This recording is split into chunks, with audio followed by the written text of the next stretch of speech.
Hi, my name's Lynn Kish, and I'm a librarian at the Norris Medical Library here at USC. And I want to talk to you today about evidence-based guidelines. From my previous discussions, we've traveled up the pyramid, and today we've reached the very, very top. We're ready to talk about evidence-based guidelines. Evidence-based guidelines are centered at the top because they are synthesizing the information that preceded it in the primary studies and systematic reviews. So what are we going to do today? I want to talk to you a little bit about guidelines and what they are and what they are not. We're going to start with a clinical scenario about prostate cancer screening, and from there complete the step of asking and using PICO to formulate a research question. We're going to acquire information through PubMed and the National Guidelines Clearinghouse. And lastly, I want to then spend a little bit of time talking about clinical information tools. So guidelines. Notice that I didn't just talk and describe this session as guidelines, but instead evidence-based guidelines. Just like how all journal articles are not created equal, all guidelines are not created equal.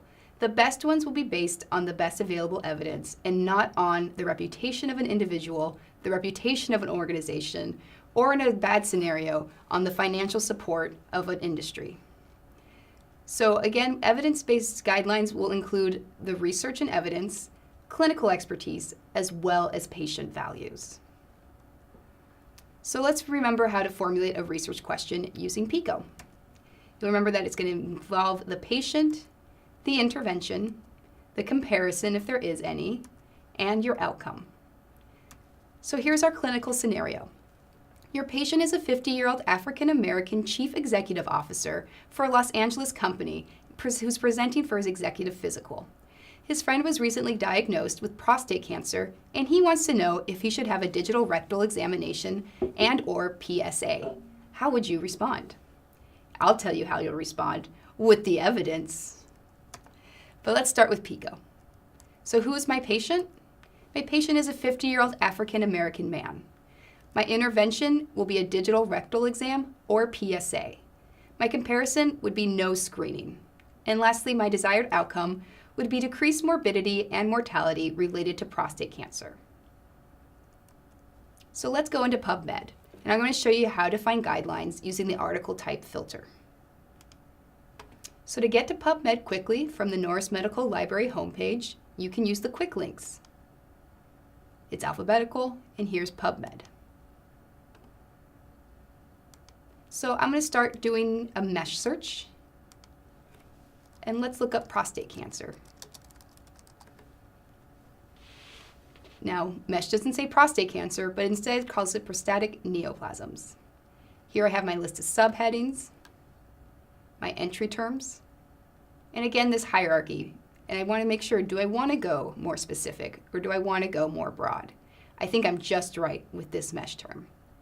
I'm also going to apply the subheading. I'm not interested in everything about prostate cancer, but specifically about the screening process. So I'm going to choose prevention and control.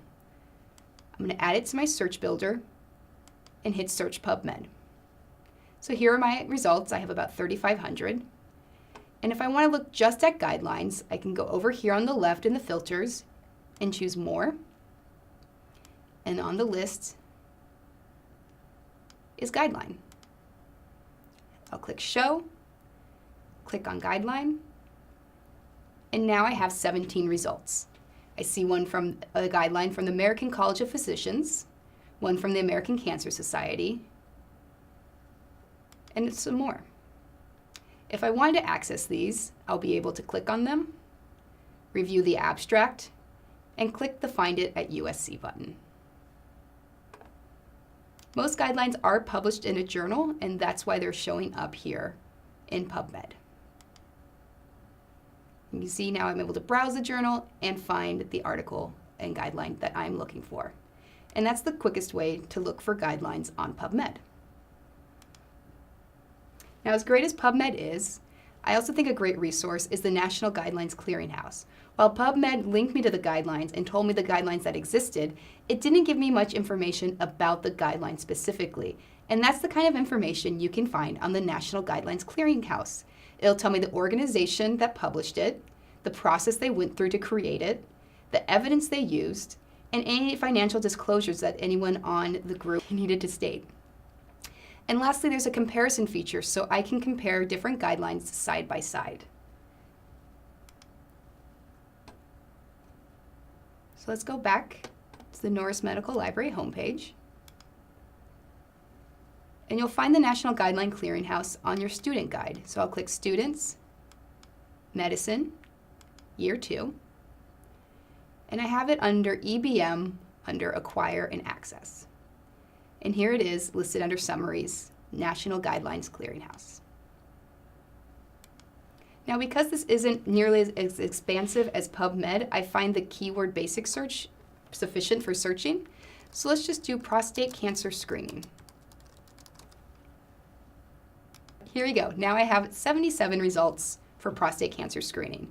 The first one's from the American Cancer Society, the second one's from the American College of Physicians, and the third one is from the U.S. Preventive Services Task Force. Now you'll remember that these are very similar to what we found on PubMed, but what information we'll find here is a little different. If I click on American Cancer Society guideline and ignore the request for a survey, I can go down and see that it tells me what kind of guideline it is, who its intended users are, the target population, the methodology, and finally the recommendations. If I go back to my search results, I can also compare these guidelines with each other by clicking these boxes and then click Compare Guidelines. I'm then able to choose off the list and compare them.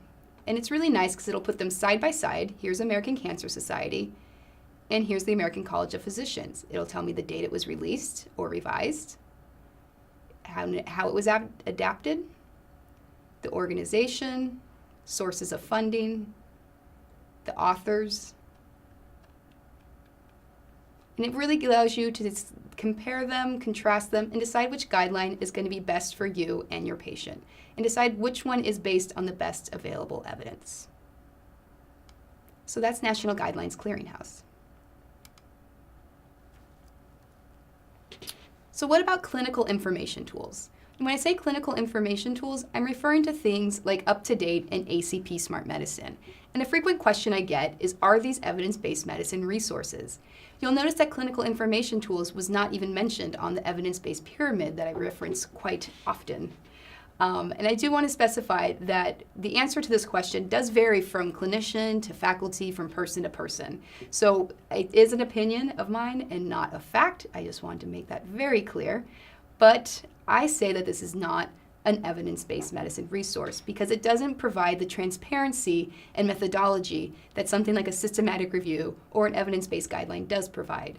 So when you use tools like these, and I'm not saying you shouldn't because they are helpful tools, they provide succinct and current information that can be really desired during the clinical practice. I just would encourage you to appraise the information that's provided.